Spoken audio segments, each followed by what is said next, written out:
Welcome to the PowerPoint presentation. మనం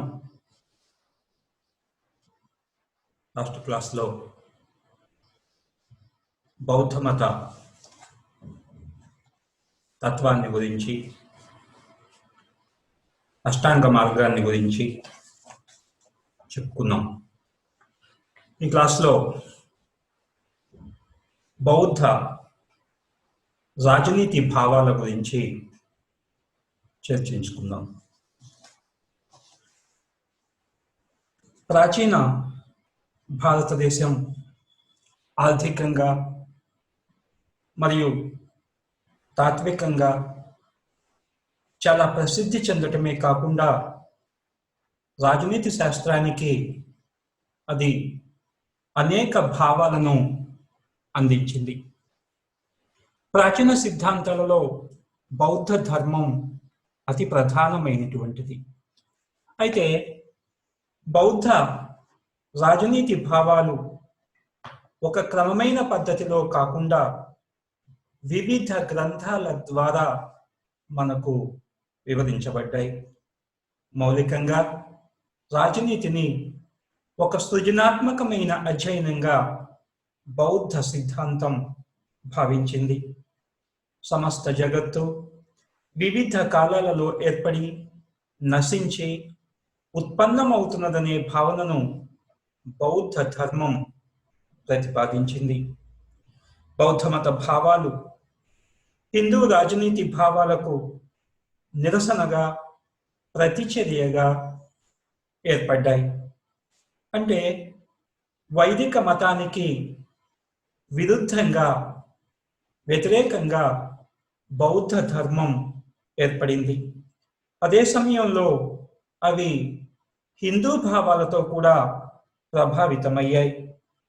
బౌద్ధ రాజనీతి ప్రధానంగా నైతిక భావాల ప్రాతిపదిక మీద ఏర్పడింది.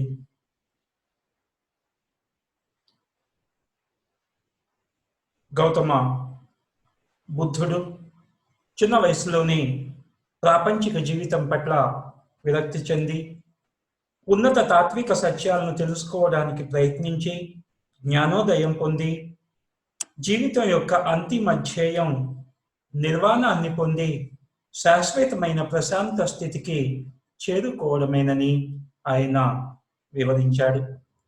ఇక బౌద్ధ రాజనీతి అభివృద్ధిని గనుక మనం చూసినట్లయితే ప్రాచీన భారతదేశంలో క్రీస్తు పూర్వం 6వ శతాబ్ది నుంచి క్రీస్తు శకం 3వ శతాబ్ది వరకు కూడాను బౌద్ధ భావాలు విస్తృతంగా వ్యాప్తి చెందాయి. బౌద్ధ మతాన్ని అవలంబించినటువంటి వారిలో అశోకుడు, కనిష్కుడు, హర్షవర్ధనుడు మొదలైనటువంటి చక్రవర్తులు ప్రధానంగా మనకు కనిపిస్తారు. బౌద్ధ మతాన్ని ప్రచారం చేసిన వారిలో అశోకుడు అతి ముఖ్యుడు. భారతదేశం, శ్రీలంక, జపాన్, చైనా మొదలైనటువంటి దేశాలలో బౌద్ధ మతం విరివిగా ప్రచారం చెందింది. ఇక బౌద్ధ రాజనీతి భావాలను కనుక మనం గమనించినట్లయితే బౌద్ధ మతం ప్రకారం లేదా బౌద్ధ భావాల ప్రకారం రాజ్యం ఎలా అవతరించింది అనేది తెలుసుకున్నాం. ప్రాచీన భారత రాజనీతి తత్వంలో బౌద్ధ సిద్ధాంతం ఒక ప్రముఖ స్థానాన్ని పొందింది. దీనికి ప్రధానంగా మనకు 2 కారణాలు కనిపిస్తాయి. ఒకటి, రాజ్యాధికారాన్ని, తమ సంపదను కాపాడుకోవడానికి ప్రజలు అంగీకరించారు. 2, సామాజిక ఒప్పందం ద్వారా పాలకులు ఏర్పడ్డారు. ఈ ఒప్పందం ప్రజలకు పాలకులకు మధ్య ద్విపక్ష ఒప్పందంగా జరిగింది. రాజ్యాధికారాన్ని, సంపదను కాపాడుకోవటానికి ప్రజలు అంగీకరించారు. ఇంకా రెండవది, సామాజిక ఒడంబడిక ద్వారా పరిపాలకుడు వచ్చాడు. పాశ్చాత్య రాజనీతిలో మనకు కనిపించే సామాజిక ఒడంబడిక సిద్ధాంతాన్ని బౌద్ధ ధర్మం అంగీకరించింది. ప్రజలకు చక్రవర్తికి మధ్య జరిగినటువంటి ఒప్పందం ద్వారా పరిపాలకుడు ఏర్పడ్డాడని, ఆ పరిపాలకుని అధికారాన్ని ప్రజలు సమ్మతించారు అని చెప్పి బౌద్ధ సిద్ధాంతం వివరిస్తోంది.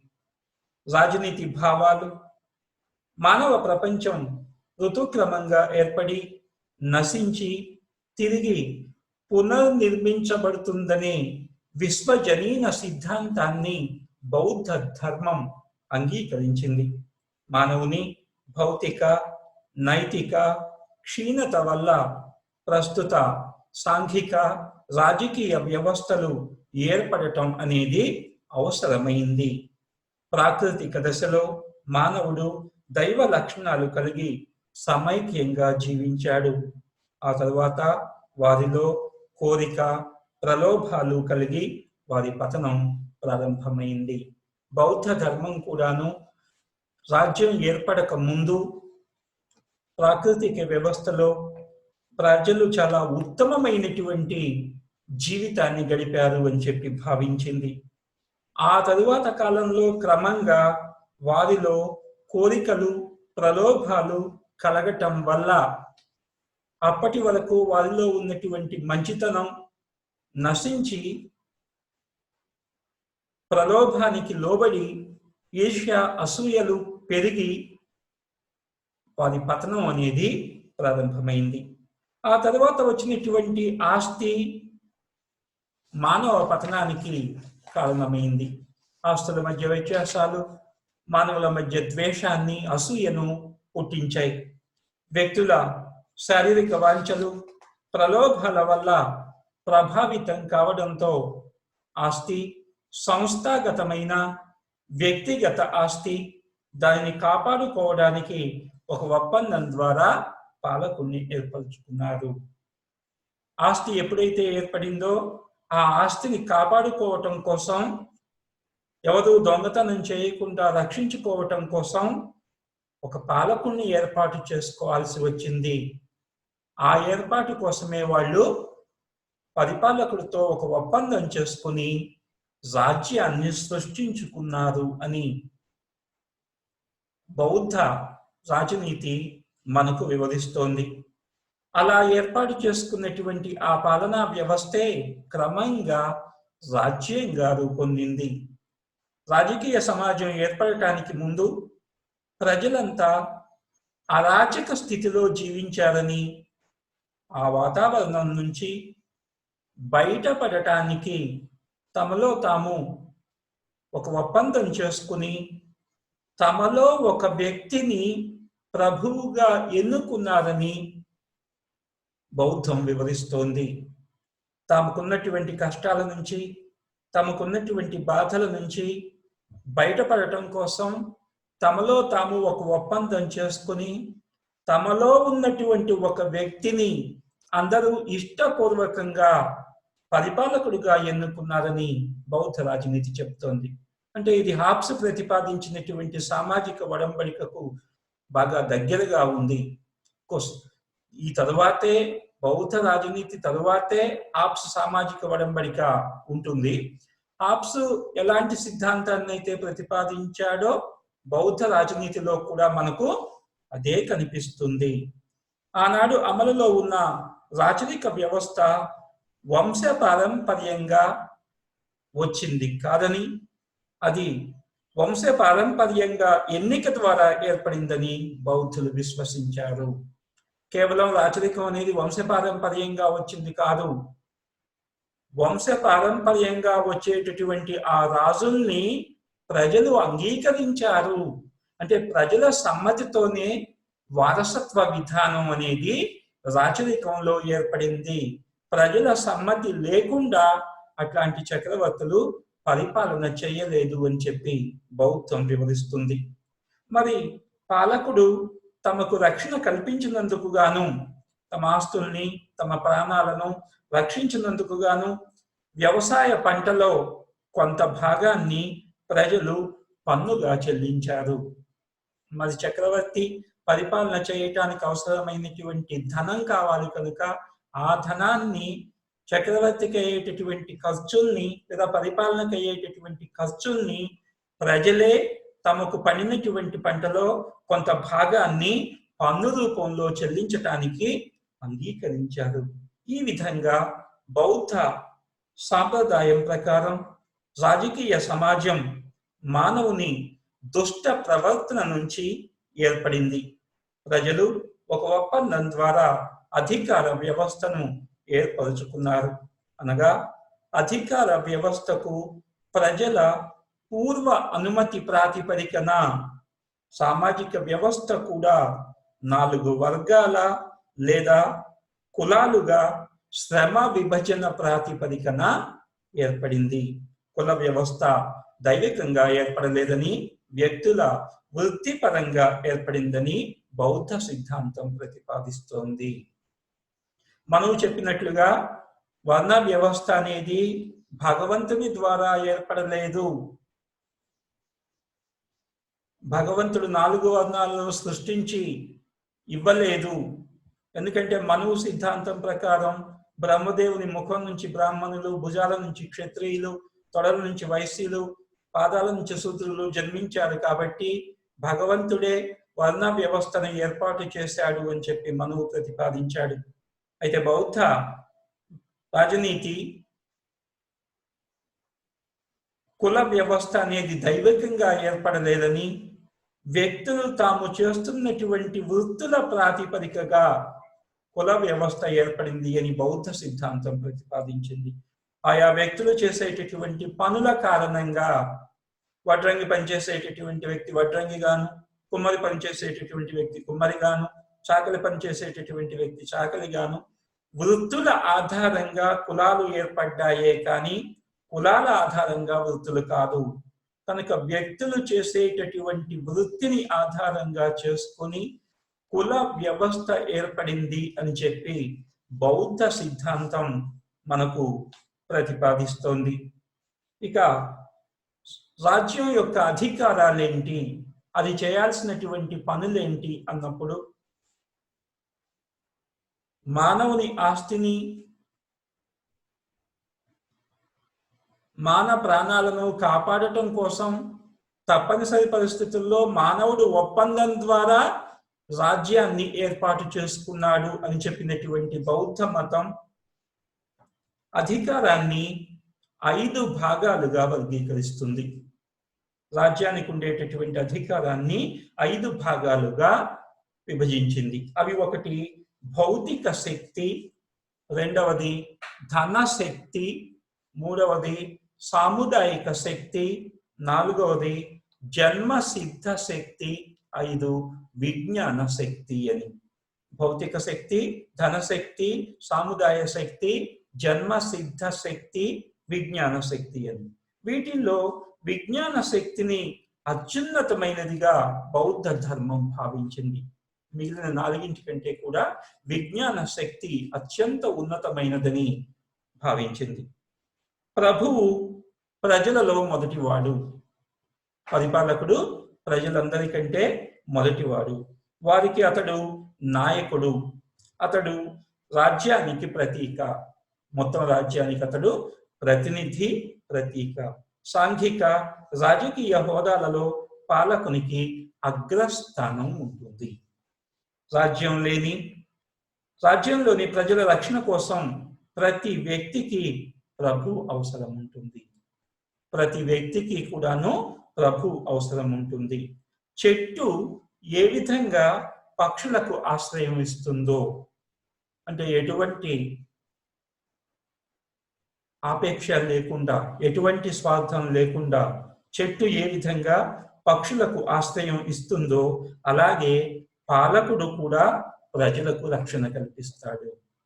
పరిపాలకుడు కూడాను అంతే నిస్వార్థంగా ప్రజలకు రక్షణ కల్పిస్తాడు. ప్రజల ప్రాణాలను, ఆస్తులను కాపాడటం పరిపాలకుని ప్రథమ కర్తవ్యం. ప్రజల ఆస్తుల్ని, ప్రాణాలను కాపాడటం పరిపాలకుడి మొదటి విధి. ఆ కర్తవ్యాన్ని నిర్వహించడంలో పాలకుడు విఫలమైన నాడు తన అధికారాన్ని కోల్పోతాడు. ఏ రాజు అయితే ప్రజలను, వారి ఆస్తుల్ని, వారి ప్రాణాలను కాపాడలేడో ఆ రాజు పరిపాలించే అర్హతను కోల్పోతాడు. ఎందుకంటే ప్రజలు రాజును నియమించుకుందే తమ ప్రాణాలను, ఆస్తుల్ని కాపాడుకోవటం కోసం.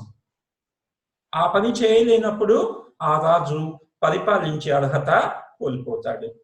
అటువంటి ప్రభువుకు విధేయత చూపించవలసిన అవసరం ప్రజలకు లేదు. ఏ రాజైతే ప్రజల ప్రాణాలను, ఆస్తులను కాపాడలేకపోయాడో ఆ రాజుకు విధేయుడిగా ఉండవలసిన అవసరం, ఆ రాజుకి విధేయత చూపించవలసినటువంటి అవసరం ప్రజలకు లేదు. ప్రజలు తన పట్ల చూపించిన విధేయతకు ప్రతిఫలంగా వారికి రక్షణ కల్పించవలసిన బాధ్యత ప్రభువు మీద ఉంది. ప్రజలు తనకు విధేయత చూపిస్తున్నారు కాబట్టి అందుకు ప్రతిఫలంగా ఆ ప్రజలకు, వాళ్ళ మాన ప్రాణాలకు, ఆస్తులకు రక్షణ కల్పించవలసిన బాధ్యత ప్రభువు మీద ఉంది. ఆర్యదీప తన చతుషష్టక అనే గ్రంథంలో ప్రభువు ప్రజల పట్ల నిర్వహించవలసిన కర్తవ్యాలేమిటి అనేవి సూత్రీకరించాడు. ప్రభువు ప్రజలకు బానిసగా ఉండాలి అన్నాడైన. ప్రభువు ప్రజలకు బానిసగా ఉండాలి. ఎందుకంటే వారు అతనికి తమ పంటలో 6వ భాగాన్ని శిస్తుగా చెల్లిస్తున్నారు. ప్రజలు శిస్తు కడుతున్నారు కాబట్టి ఆ కట్టేటటువంటి డబ్బులతోనే రాజ్యాన్ని ప్రభువు నడుపుతున్నాడు కాబట్టి ప్రభువు వారికి బానిసగా ఉండాలి. అందువల్ల వారికి రక్షణ కల్పించటం పాలకుని ప్రధానమైనటువంటి కర్తవ్యం. కనుక ప్రజలకు రక్షణ కల్పించటం అనేది ఇటువైపు ప్రజలు ఒప్పందం చేసుకుంది ఆ ఉద్దేశ్యంతోనే, తర్వాత ప్రజలు ప్రభువుకి శిస్తు కూడా చెల్లిస్తున్నారు కాబట్టి ఏ రకంగా చూసినా కూడాను ప్రజలకు రక్షణ కల్పించటం అనేది పాలకుని ప్రధానమైనటువంటి కర్తవ్యంగా బౌద్ధ రాజనీతి భావించింది. ఇక పరిపాలకుడికి ఉండవలసినటువంటి లక్షణాలు ఏంటో కూడాను, పరిపాలకుడు ఎలా ఉండాలో బౌద్ధ రాజనీతి వివరించటానికి ప్రయత్నించింది. పాలకుడి కుటుంబ నేపథ్యం ఇరువైపులా ఉన్నతంగా ఉండాలి. తల్లి వైపు నుంచి, తండ్రి వైపు నుంచి కూడాను ఉన్నతమైనటువంటి కుటుంబ నేపథ్యం కలిగిన వాడై ఉండాలి. పాలకుడు చక్కటి శరీరాకృతి, అందమైన ముఖార విందం కలిగి ఉండాలి. బౌద్ధ రాజనీతి ప్రకారం మంచి అందమైనటువంటి ముఖాన్ని, మంచి శరీర ఆకృతిని పరిపాలకుడు కలిగి ఉండాలి. తర్వాత పాలకుడికి ఎక్కువ ఆస్తి, సంపద, ధాన్యాగారం కూడా ఉండాలి. పరిపాలకుడికి ఎక్కువ సంపద ఉండాలి, ధాన్యాగారం కూడాను. ఎందుకంటే ప్రజలకు ఎప్పుడైనా కష్టం వస్తే ఆ ధాన్యాగారం నుంచి ప్రజలకు ఇవ్వగలగాలి. సో పాలకుడికి ఎక్కువ ఆస్తి, సంపద, ధాన్యాగారం ఉండాలి. 4వది, పాలకుడికి శక్తివంతమైన, విధేయత కలిగిన సైన్యం ఉండాలి. పరిపాలకుడికి శక్తివంతమైన, విధేయత కలిగినటువంటి సైన్యం ఉండాలి. ఎందుకంటే శత్రు దేశాలు కనుక దండెత్తి వచ్చినట్లయితే వాటి నుంచి తమ ప్రజలను కాపాడుకోవటం అత్యవసరం. కనుక శక్తివంతమైనటువంటి మరియు విధేయత కలిగినటువంటి సైన్యం ఉండాలి. ఇంకా పాలకునికి దేవుని పైన నమ్మకం ఉండి ఉదార స్వభావాన్ని కలిగి ఉండాలి.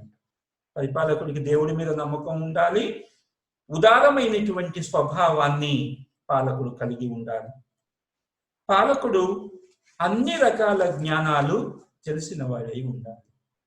రాజ్య పరిపాలన అనేది సాధారణమైన విషయం కాదు కాబట్టి అన్ని విధాలైనటువంటి జ్ఞానం కలిగిన వాడై పాలకుడు ఉండాలి.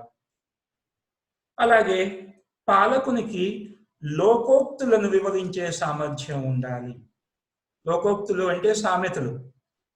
అవసరమైన సందర్భాల్లో ప్రసంగించేటప్పుడు సామెతలను వివరించేటటువంటి సామర్థ్యం కూడా పరిపాలకుడికి ఉండాలి. పాలకుడు భూత, వర్తమాన, భవిష్యత్తు విషయాలను ఆలోచించే నైపుణ్యం కలిగి ఉండాలి. ప్రాచీన కాలంలో జరిగినటువంటివి, ప్రస్తుతం జరుగుతున్నటువంటివి, భవిష్యత్తులో జరిగేటటువంటి విషయాలను కూడా ముందే ఊహించగలిగేటటువంటి నైపుణ్యం పరిపాలకుడికి ఉండాలి. అప్పుడే సరైనటువంటి పరిపాలనను అతడు అందించగలుగుతాడు. లేకపోతే తప్పు మార్గంలో ప్రయాణం చేసేటటువంటి అవకాశం ఉంది. పరిపాలకుడు తప్పు మార్గంలో ప్రయాణిస్తే మొత్తం రాజ్యానికి, రాజ్యంలో ఉన్నటువంటి ప్రజలందరికీ కూడాను నష్టం కలుగుతుంది. కనుక వివేకవంతమైనటువంటి జ్ఞానం కలిగిన వాడై పరిపాలకుడు ఉండాలి. ఇంకా పరిపాలకుడు ప్రజలతో అనునిత్యం సత్సంబంధాలు కలిగి ఉండి వారి మనోభావాలను ఎప్పటికప్పుడు తెలుసుకోవాలి. ఎప్పుడు వాళ్ళు ఏమనుకుంటున్నారు, వాళ్ళ మనసులో ఏముంది అనేది ఎప్పటికప్పుడు తెలుసుకుని వాళ్ళ మనసెరిగి ప్రవర్తించాలి. దాంతోపాటు ప్రజలతో మంచి సంబంధాలను పరిపాలకుడు కలిగి ఉండాలి. రాజ్యంలోని ప్రజలందరికీ సమన్యాయాన్ని అందించాలి. పరిపాలకుడు రాజ్యంలో ఉన్నటువంటి ప్రజలందరికీ కూడాను ఒకే విధమైనటువంటి న్యాయాన్ని అందించాలి. రాజు తన ఉన్నతాధికారులు, మత బోధకులు, వృత్తి నిపుణులు, సైనికులతో సహా ప్రజలందరినీ సంరక్షించాలి. ఇటువంటి సంరక్షణను జంతువులకు కూడా అందించాలి. అహింసా సిద్ధాంతాన్ని ప్రతిపాదించినటువంటి గౌతమ బుద్ధుడు రాజ్యంలో ఉండేటటువంటి ప్రజలు, ఉద్యోగులు, మత బోధకులు, ఉన్నత అధికారులు, వృత్తి నిపుణులు, సైనికులు అందరినీ సంరక్షించాలి. వాటితో పాటు భూత దయ కూడా చూపించాలి. జంతువుల పట్ల కూడాను ప్రేమను కలిగి ఉండి జంతువులను కూడా రాజు సంరక్షించాలి. పరిపాలకుడు పాలితులను క్షమ, సహనం, స్నేహభావం, కరుణతో చూడాలి. ఈ పరిపాలకుడు ప్రజలందరినీ క్షమతోనూ, సహనంతోనూ, స్నేహభావంతోనూ, కరుణతోనూ ఉండాలి. ప్రజలందరికీ ఆశ్రయం కల్పించాలి. ఎవరు ఇల్లు లేకుండా బాధపడకుండా, ఉండటానికి ఇబ్బంది పడకుండా ప్రజలందరికీ కూడాను వసతి సౌకర్యాన్ని కల్పించాలి. రాజ్యంలోని ప్రజలెవ్వరూ అనైతిక చర్యలకు పాల్పడకుండా చూడాలి. రాజ్యంలోని ప్రజలెవరూ కూడాను దొంగతనాలు చేయకుండా, దోపిడీలు చేయకుండా, హత్యలు చేయకుండా, అనైతిక చర్యలకు పాల్పడకుండా చూడాలి. ఒకవేళ అలా పాల్పడినట్లయితే వాళ్ళను కఠినంగా శిక్షించాలి. ప్రజలలో నైతిక విలువలు పెంపొందించడం కోసం విద్యా వ్యవస్థను ఏర్పాటు చేయాలి. నీతి, న్యాయం, ధర్మం, నైతికత పెంపొందించడం కోసం విద్యా వ్యవస్థను ఏర్పాటు చేసి ప్రజలందరికీ కూడాను మంచిని నేర్పాలి. నైతిక విలువల్ని పెంపొందించాలి. తద్వారా రాజ్యంలోని ప్రజలంతా మంచి పౌరులుగా జీవించటానికి అవకాశం కలుగుతుంది. కనుక ప్రజలలో నైతిక విలువల్ని పెంపొందించడం కోసం విద్యా వ్యవస్థను ఏర్పాటు చేయాలి. పరిపాలకుడు దేశంలో నిరుద్యోగ సమస్య లేకుండా చూడాలి.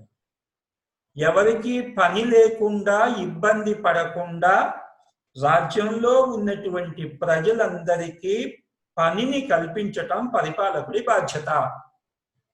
కాబట్టి దేశంలో ఉన్నటువంటి ప్రజలందరికీ కూడాను ఏదో ఒక పనిని పరిపాలకుడు ఏర్పాటు చేయాలి. అంటే నిరుద్యోగం అనేది లేకుండా చూడాలి. ప్రజలందరికీ సంపద అందుబాటులో ఉండేలా చూడాలి. ప్రజలందరికీ కూడాను రాజ్యంలో ఉన్నటువంటి సంపద అందరికీ అందుబాటులో ఉండేలా పరిపాలకుడు జాగ్రత్త వహించాలి. వినియోగ వస్తువులను తగిన మోతాదులో అందుబాటులో ఉంచి ప్రజలు వాటిని సక్రమంగా వినియోగించేలా చూడాలి. ప్రజలకు అవసరమైనటువంటి వస్తువులు ఏవైతే ఉన్నాయో అవి ప్రజలకు ఉపయోగపడే స్థాయిలో ఉత్పత్తి జరిగేలా చూసి వాటిని ప్రజలందరూ కూడాను సక్రమంగా వినియోగించుకునేలా చూడాలి. అంటే బ్లాక్ మార్కెట్ లాంటి ఏమీ జరగకుండా చూసి వస్తువులు ప్రజలకు ఎప్పుడూ కూడాను అందుబాటులో ఉండేలా చూడాల్సినటువంటి బాధ్యత. ఇక రాజు విధులేంటి అనేది మనం చూసినట్లయితే బుద్ధ చరిత్ర, సౌందరనందం మొదలైనటువంటి గ్రంథాలలో అశ్వఘోషుడు తన రాజనీతి భావాలను ప్రతిపాదించాడు.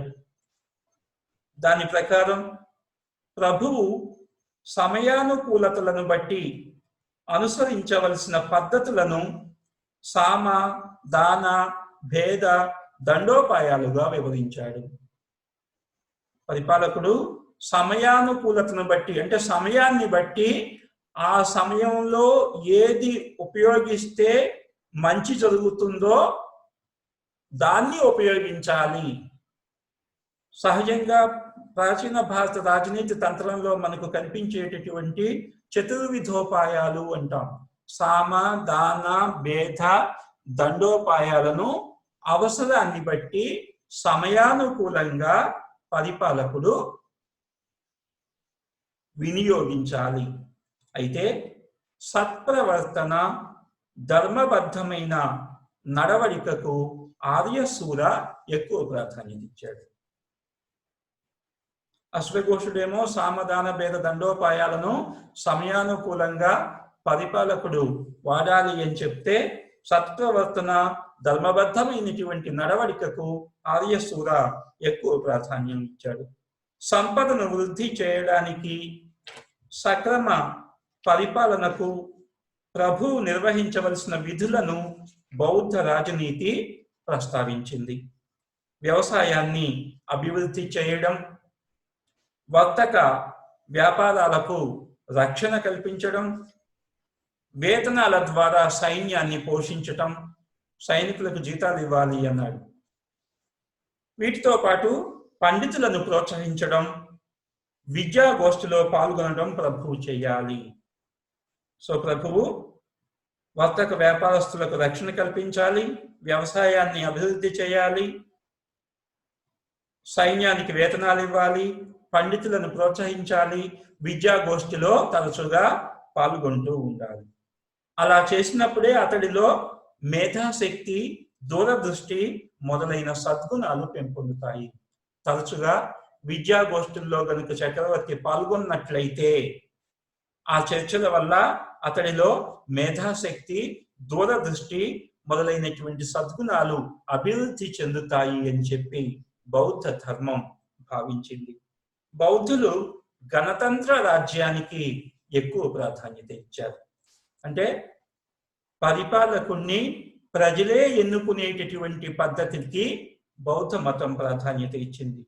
చక్రవర్తికి 7 ఆభరణాలు ఉంటాయని బౌద్ధం వివరించింది.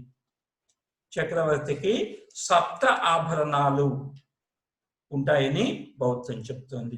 అవేమిటి అంటే ఆ ఆభరణాలు, చక్రవర్తికి ఉండేటటువంటి ఆభరణాలు, ఒకటి వాహనాలు, మొదటిది వాహనాలు, రెండవది ఏనుగులు, మూడవది గృహాలు, 4 స్త్రీజనం, 5 కోశాగారం, 6 అమాత్యులు అంటే మంత్రులు. వాహనాలు, ఏనుగులు, గృహాలు, స్త్రీజనం, కోశాగారం, అమాత్యులు అనే ఈ 7 ఆభరణాలు చక్రవర్తికి ఉంటాయి అని చెప్పి బౌద్ధ రాజనీతి భావించింది. ఈ 7 ఆభరణాలు కలిగిన వాడే చక్రవర్తి అని బౌద్ధం ప్రకటించింది.